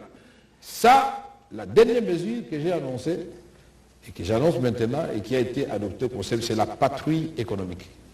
On vous dit tous, mettez vos produits sur le marché, les Congolais vont acheter. Quand la patrouille va attraper votre farine chez vous, et elle va la vendre, vous donnez de l'argent, vous serez sanctionné puisque vous êtes assimilable à quelqu'un qui a commis un crime économique. Il faut le savoir. Tout simplement. L'État doit faire entendre sa puissance tout en étant gentil. Merci. On va prendre la question de Pascal Mulegwa. Soyez court s'il vous plaît parce que, et d'ailleurs nous allons déborder légèrement sur le temps du journal télévisé.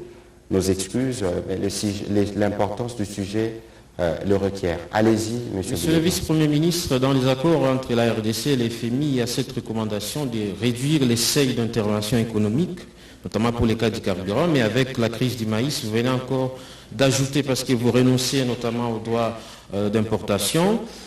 Est-ce contradictoire? Vous entendre parler des solutions immédiates ou bien à court terme, j'ai comme l'impression que vous présentez un plan quinquennal parce que le budget de l'agriculture représente 2% du budget national et dans l'exécution, il ne dépasse jamais 1%. Y a-t-il des lignes budgétaires, des crédits spécifiques pour financer tout ce que vous avez présenté ici comme plan de relance? Non, Pascal Mulegwa, merci pour votre question. Vous avez bien compris qu'il s'agit de plans. Ah, vous aviez encore d'autres questions? Non. Donc j'ai mal prononcé votre nom. Courte, s'il vous plaît. Pardon? J'aimerais que vous répondiez. Vous me dites comment je dois répondre, c'est ça. Il ne s'agit pas de ponctionner par-ci, par-là. Nous créons des conditions pour que notre production soit diversifiée et spécialement la production du maïs au Katanga. L'objectif visé, c'est diminuer les coûts, mais gagner à l'échelle. Vous le savez mieux que moi, trop d'impôts tue l'impôt. Merci. On va prendre la question de Luc-France Kouzikessa. Une courte question, s'il vous plaît. Monsieur le vice-premier ministre, je pouvais vous dire que pour une fois, Vital Kamerhe n'est pas convaincu. Parce qu'on ne peut pas parler de l'économie sans chiffres. Alors, ma petite question, monsieur le vice-premier ministre, et merci au ministre de la Communication, c'est que vous savez, comme tout le monde, que gouverner, c'est prévoir. Pardon? Vous savez, comme tout le monde, que gouverner, c'est prévoir.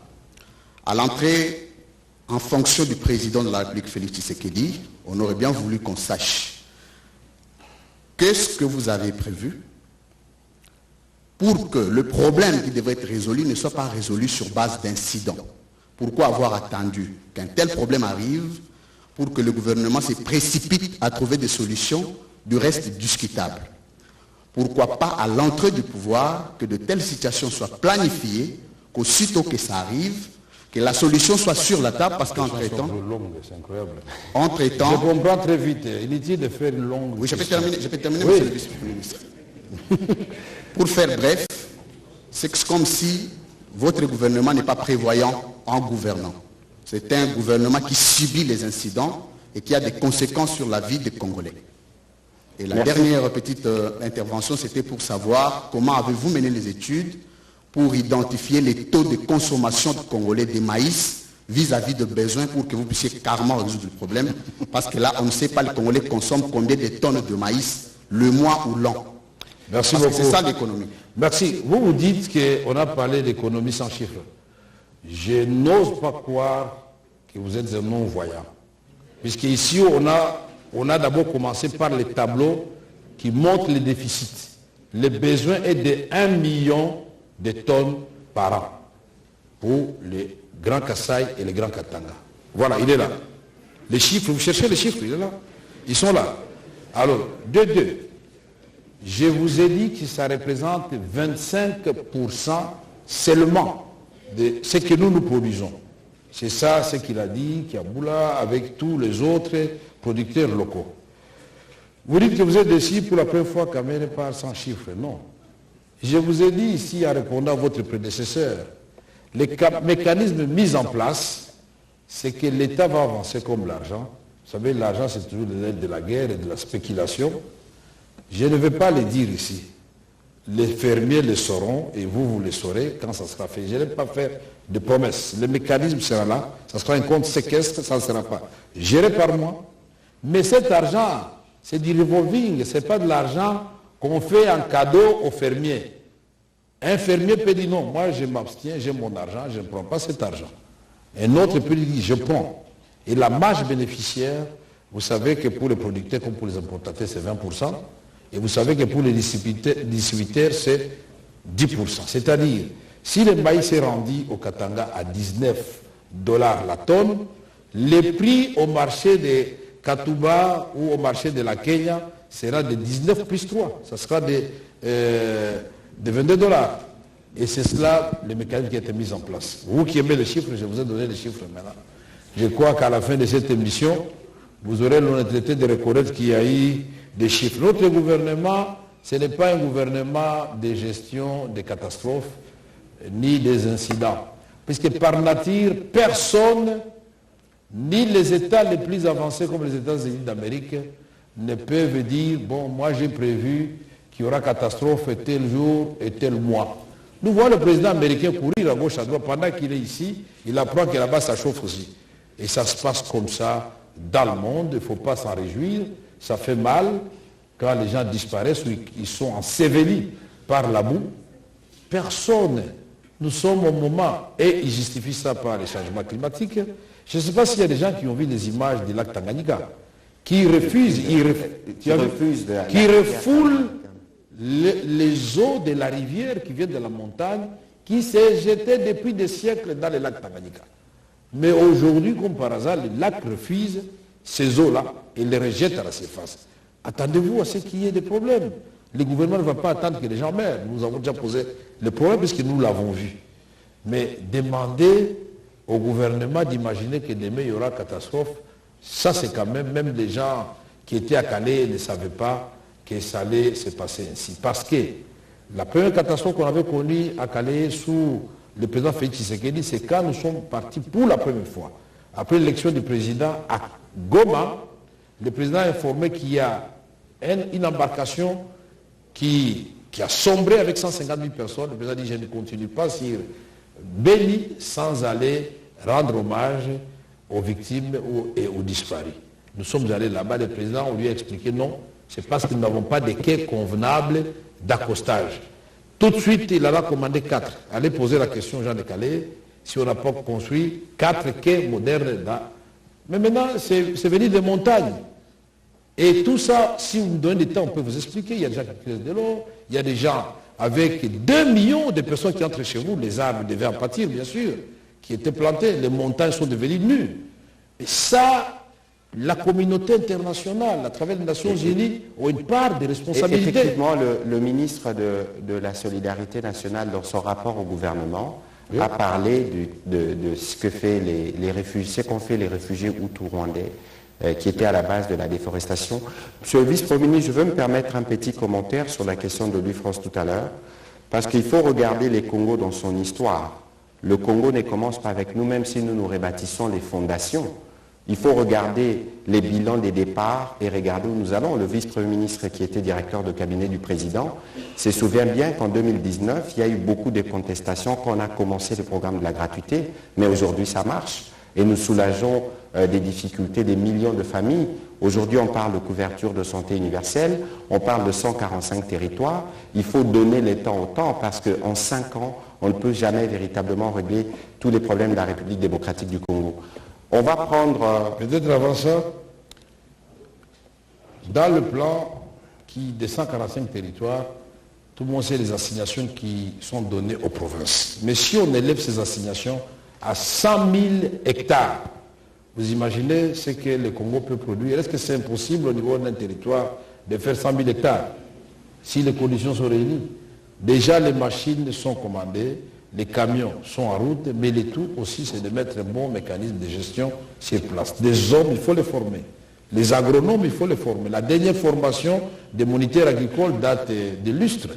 Donc il y a beaucoup de choses à résoudre à la fois, mais il faut que les gens comprennent qu'il y a interconnexion des différents plans. Vous ne pouvez pas parler de l'eau sans parler de l'électricité. Vous ne pouvez pas parler de la vie sans parler de l'eau. Vous ne pouvez pas parler de manger sans l'eau. Comment vous allez préparer votre foufou de maïs sans eau? Vous ne pouvez pas préparer votre foufou là sans chauffer. Donc c'est tout un programme. Tout se tient.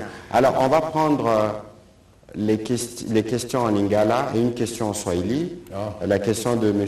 Jules qui est déjà là, la question de Flavien Roussaki. Et on terminera par la question de Mbelechi qui sera une question en swahili et nous conclurons cet exercice. Évidemment, nous pourrons vous retrouver plus tard dans le cadre de la rédévabilité, même si vous êtes arrivé il y a quelques mois, mais vous êtes suffisamment imprégné de dossier. Quelques mois.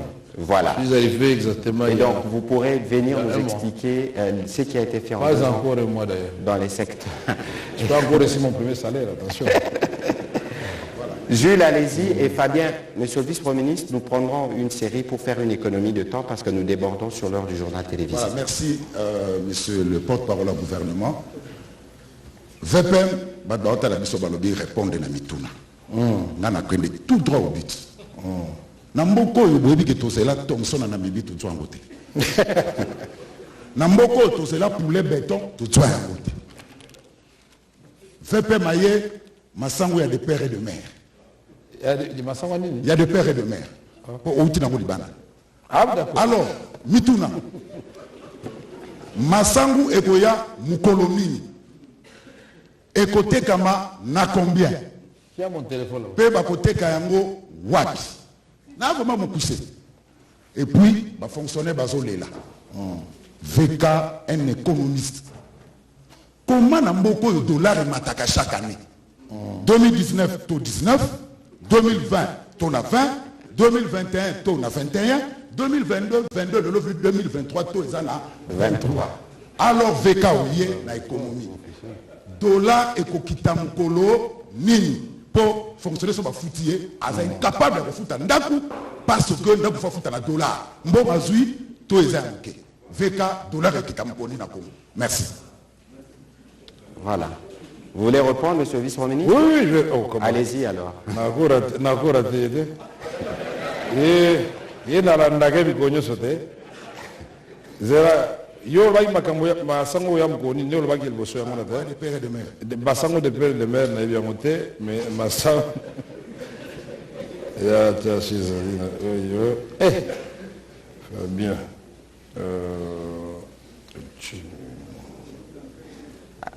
non, regardez ici c'est le chargement on pourra partager plus tard le chargement qui a commencé hier déjà. Maman babi lo balingala. Awa, ezali chargement au Ebandi Lobby. Ebandi Lobby, déjà, dans Lusaka, par un Congolais. Il a demandé seulement au ministre de l'économie, est-ce que vraiment ma mesure la mise à solo? Dans lobby, oui, na yambiye. Signéga Mukanda, na Zoya, na plus de 200 000 tonnes. À lui seul, il va répondre à un quart des besoins. À lui seul. Bosiko, l'obal sous.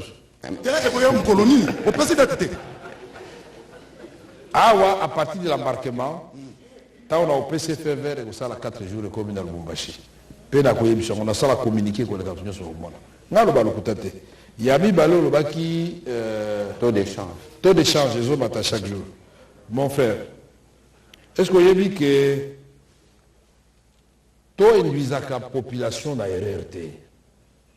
Taux d'échange, ils allaient talo, le cola talo ya masango. C'est-à-dire, ce qui n'a économie na biso, to produire té. Est-ce que ngai na produire té? Yo au produire na obligé de konangai na kosomba biloko no na franc congolais au boya. Mais ce qui nga na produire na koloba mutunyo salingi production ya Congo futa na franc congolais. Sauf foutu à franc congolais, la loi de l'offre et de la demande, ça signifie que la demande s'exerce sur le franc congolais et le franc congolais trouve l'embellie. Liboso, c'est avec $, $. Mais l'euro qui était machine non, yuan. Pourquoi? Parce qu'ils ont diversifié leur économie. Ba loni, ba sali, ba mituka, ba sali, ba fizé, biloko belé, ba bi pobo zo biloko rabiso, bo futakaka na mbongo oyo yabiso. Union européenne.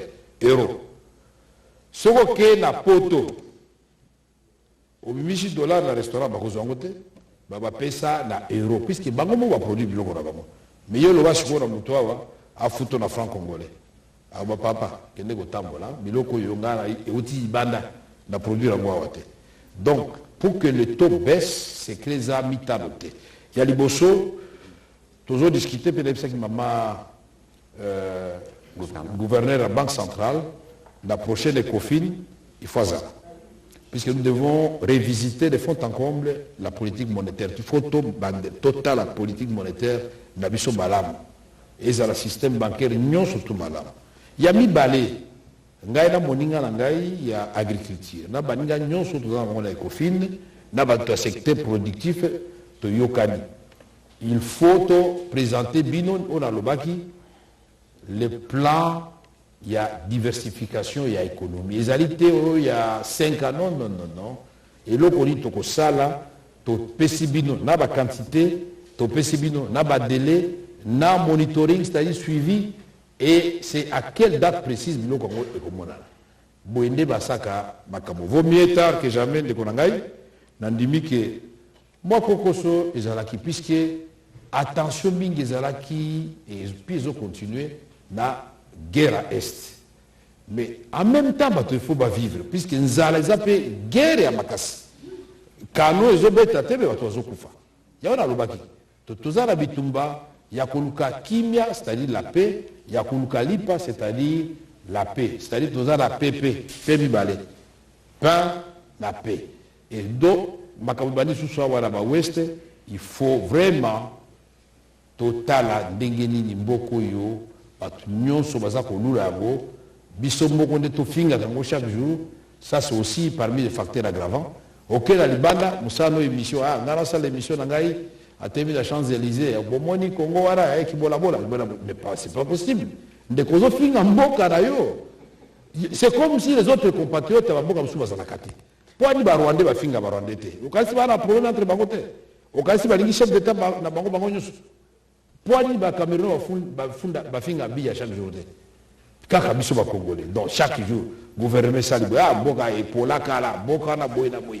Et na okenanga kuna te. Mais bori pe boka ngoto mo masolo osala ngo publicité babe. Loba na bato to na mboka kitoko pa na biso. Bino ba mindele bo yaki c'est vrai.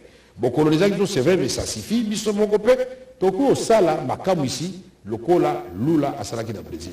Babe to maram. Bana tozo za motuna ya ndeko Flavien ngana lobaka il faudrait pas boki koina na bino bakonzi mais koina na bino bakonze koki koleka bolingo na bino pona Congo te. Ata soki boyini bango kasi pona Congo, il faut bosambelela bango. Ndeko Flavien, allez-y. Voilà, merci Excellence. Nako préféré ko benga mwana mboka Vital Kamerhe parce que nazo mona makame belé et puis yezu ko le belé bambo le belé toujours occasion souter mais na base ke ba congolais ba kota. Mais question moko kasi. Question moko. Mais la carte ba susu. Mwana mboka Vital Kamerhe ozo mona ba congolais ba kota la yo. Ministre économie batali bitumba oyo mwana mboka Vital Kamerhe babunda na Félix Tshisekedi na ba mususu po ete lelo Kabila qui ne ba remplacer ba congolais ba lia. Pas si là, Kabila bomi mboka. Mais moi, je Vital Kamerhe, on a une vérité. Ce qui est loyaux, opposition, occasion, baloba qui bat pour la vie chère. Or, tant que Kabila, opposition, bon maintenant, au biso tout couvra, tout souffra. Ils ont l'opposition, ils ont réclamé le troisième mandat, ils ont laté. Mais ils ont laté. Mais cette fois-ci, dans le Congo, les Congolais, ils ont tambola. Mais Vital Kamerhe, ils ont tala. Félix Tshisekedi, ils ont tala. Nathan wana nzale zalaka te. Nzale zalaka. Merci. Mais batambola rapona troisième mandat au mona mboka Vital Kamerhe. Et là ba politicien to ba congolais. Ba politicien ba congolais, tout monde ba catholique, tout monde ba o ba kufa ba bosimu kendi baza ebele. Tokei na question sur les sujets. Na zozo na sujet. Alors na linga mona mboka Vital Kamerhe bisa biso na bosembo. Koza ministre économie, koza la directeur de cabinet chef de l'état, tozu Mbende, est-ce que na kati ya gestion na état d'économie passe à ba congolais? Ezali eloko mosusu oya ka komona libanda to pezali difficulté parce qu'on a l'impression que bato bakoti babosa na souffrance de la population. Vie chère bandeko bakotambola mona mboka Vital Kamerhe nzaleleki biloko nso ko matata yoki bato mosusu basengi pona kosukisa. Est-ce que Congo wana bokoti kango ndenge zakati tango Kabila zwaki parce que passe eleki.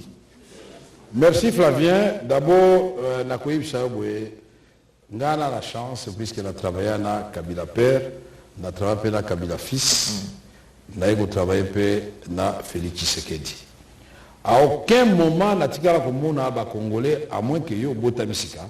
Babi to sepeli mbalo vraiment tozolia bien na monate. Nakosi yebisangai yo kasi puisque yo lobi tozo misango na niveau ezaki tango Kabila. Dans le régime Kabila au 60D. Na déterminé babi que soki na mimi na ba calcul siko kama puisque tout est relatif. Nako l'action ba calcul peu comme on a que vitesse à dépréciation il y en a ni à franc congolais surtout aujourd'hui de 2010 toujours 3 ans aujourd'hui de 4 ans aujourd'hui de 2012 à 2018 2019 aujourd'hui 5 ans tango biso aujourd'hui makamo tala to il y a 2012 tina 2019 vitesse à dépréciation monétaire, il y a combien? Aujourd'hui, de 2019 à 2023, vitesse, c'est à combien? Nous avons mis cette économie depuis 1 mois. Mais depuis 1 mois, tout est bougé. Tout est bougé. Et bouger, c'est la quoi ça va en publicité. Puisque au plan officiel, c'est comme 22,5. Dans le marché d'échange, il y a le bande comme 23 points quelque chose. Alors que c'est Folaki, 24. Bon, dit Makapé, ce qui bat ça, mon frère. Ce n'est pas encore la satisfaction.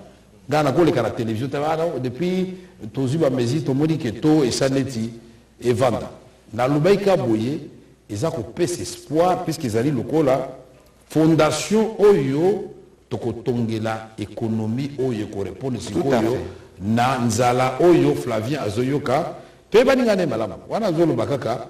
Ça c'est plus dans ce moté moi bien moi bien il y a puisque babana vous avez un taux de change non au caméra oui bon taux de change il faut quitter à 10 à Tayomoko et quitter à 10 et quitter yo le bio au sali un mois mais batu ba kanisa au sali déjà 2-3 ans ponga baloba au sali déjà 10 ans c'est normal ba espoir eza mingi na simana non peuple ayeba que to comme makuruze wana to ko économiser ta énergie mukete toko sala nyonso ekoki soki toko kité toko wana peuple vraiment avec humilité franchement toko ka kité et les gars qui passent mais moi j'appartiens à la race des vainqueurs ngaso na koti plan Simba boza tranquille au Simba et au Simba je crois que on va prendre la dernière question mais je crois qu'il faut qu'on évite un peu la démagogie. Vous avez eu raison tout à l'heure de dire, et moi j'ai dit que les opposants doivent quitter la périphérie. il doit venir dans des sujets de fond. Parce que sur quelle base vous dites vie chère? Mais alors allons par des tableaux comparatifs. Le Patrick Omoni, opposant pourquoi? Parce que moi je suis partisan de la dialectique. Ngala CP la critiquer ngai na correspondre la toileté, na correspondre de la action. Tika bango ba marché, tika bango ba marché contre vie chère, mais babo ça dit qu'on marché pour la mémoire. Puisqu'on parle de 430 décès, 5000 disparus à Calais. Nous pouvons considérer que c'est 6000 morts, 6000 décès. Moi, je croyais que, personnellement, quand on marche en opposition, moi, je croyais qu'ils ont reporté à cause du drame de Calais. Oh, reporter ça, c'est cracher sur la mémoire de nos frères et sœurs. Est-ce que toi, Minitoyo, quand Hollande a eu l'histoire de Bataclan, ou je ne sais pas quelle histoire en France qu'on a, il n'y avait plus d'opposition ni de majorité, puisque les pays étaient en deuil. Ils n'ont pas perdu plus de 100 personnes. Mais si nous parlons de 6 000 personnes, 5 000 disparus, près de 500 décès. Mais nous continuons comme des petits enfants à nous chamailler. Non, ceux qui vont opposer, c'est mon point de vue. Et Talingaï, Botika, Batambola, puisque pour eux, c'est ça la solution. Au lendemain de leur marche, ils ont marché. Voilà. Donc, moi, j'aurais voulu que Kamer, politique, nous a mabé, Ngaï, na place, voici ce que je te conseille, ce que j'aurais fait. Mais ma Mélenchon, ça la France, quoi. Nous, comme non, tu as marché, allez, qui nous a qu'à marché. Le lendemain, bango bazongi na parler da bango bali bien, bino siko to mona biloko ne ko ta marché. Biso to kolona. To bi ke kolona ezakate na tongo na pokwa opikolité to kolona to ko sa congolais vérité masango 3 mois germination, il faut compter 1 mois et demi pour kauka et puis ba moudrango 5 mois to ko sabatute. Nous sommes pas là. Mbelechi pour la dernière question en Swahili. Asante. Swali kwa waziri naibu husika na uchumi, umefanya ziara katika nchi mbalimbali ambazo mnadai ya kwamba lazima iwape mahindi. Unaweza kutuambia hatua gani mmechukua? Na kuna hata nchi jirani zinajiuliza, Kongo leo ni nchi ambayo wanasema kama ina udongo mzuri, kuna maji na tunashindwa kuzalisha chakula na hata samaki. Tuliona hata mlienda hata Zambia kutafuta samaki na leo hatufahamu hata samaki hizo kama ziko upande gani. Ndio, asante kwa ulizo yako. Ni kusema tulikuwa South Africa, kule tulienda kuona walimaji wanalima mindi. Tukatoka South Africa tukaenda Zambia Lusaka, tukakutana na ndugu, njoo kule tulishituka. Tukaona ndugu akatuambia kama eske mnajua kama tutawatumia tena mindi? Hapana, ya bure, ya kuuza. Juu ya nini? Juu Ethiopia, Sudan, South Sudan, Kenya, Rwanda, Tanzania, Malawi waliuza yote, nyinyi hamuna tena kitu. Nikamwambia ndugu, kama kuku ya ukula kwa mtu mmoja tunaweza kugawanyana. Sasa aliniita, tulifanya kibarua likiona pale. Na ya pili ilikuwa namsema, eske unajua ndugu, kama sisi tukaleta mpango wa kusema mihindi na bunga ya mihindi haitapitaka tena kunjia ya kwetu iende kwenu. Nikasema hii manake mnatafuta ni vita kweli? Hii ni vita yenyewe iseme inaua watu, piske shia tu ya wafanyaga mabaya hata kidogo. Mko wa ndugu yetu akaniambia ni kweli. Tu wa ndugu tunakubalia, tunatosha ile yote. Na tunafika Katanga tunasema sasa, mimi nadhani sisi wenyewe, mimi kama vile waziri wa uchumi, ndio uchumi ndio ni mimi waziri wa uchumi, nasema hapana, hatutendelea hivi. Tuangalie namna gani tutalima mashamba yetu, udongo, mvua na nyesha ulisema mzuri na mimea inakomala vizuri. Ni ile ndugu tulisema juu ifanyike mzuri. Na juu watu wakuje kulima, mwenye anakuwaka anazungumuza wananchi walimaji ni leta. Matakse inapita mingi. Tunasema hapana, tutatosha kwanja yote mulime. Na nyinyi mkue wa kwanza mu Afrika ya kati na Afrika ya kusini na Afrika ya magharibi na mashariki. Sisi tutakuwa wa kwanza, na njoo Mungu alitupatia kazi ya kututia katikati ya Afrika bure. Sisi tunapenda wandugu wote. Tunapenda wote wafaidiwe. Twende nao pamoja.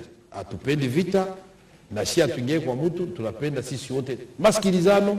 Mwache Kongo kishimama itakuwa kama vile China Muazia na mtenda mbele, itakuwa kama vile Brazil mu Amerika ya kusini na tutenda mbele. Kongo ndio bahati ya Afrika mzima, yafaa mtu atajua ile.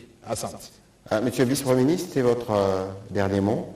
Mon dernier mot, c'est de dire merci à tous les auditeurs qui nous ont suivis de partout. D'après les informations, quand j'ai pris mon téléphone tout à l'heure, l'intérêt qu'ils ont attaché à ce sujet prouve que le peuple congolais a besoin, attend de nous des réponses claires, concrètes, palpables, pas seulement de verbiage, aux mots qui l'assaillent en ce moment. Ça signifie le maïs, comme l'a dit le dernier intervenant, le maïs doit arriver au Katanga, il doit arriver au Kasaï. Et pour ça, ils n'ont pas posé une question, ils ne se demandent même pas comment il va arriver au Kasaï. Nous avons fait une réunion avec la SNCC, où nous avons donné 1000 mètres cubes de carburant à la SNCC, où la SNCC, avec la taxe terrestre, a arrangé quelques endroits qui étaient complètement abîmés, 19 km. La SNCC a acquis des nouvelles locomotives et le chef de l'État en a acheté 5 pour la SNCC. Ils ont augmenté des wagons. Nous avons dit cette fois-ci, nous voulons non seulement que vous arriviez jusqu'à Ilebo, Moueka, vous ramassez jusqu'à la chemin de retour.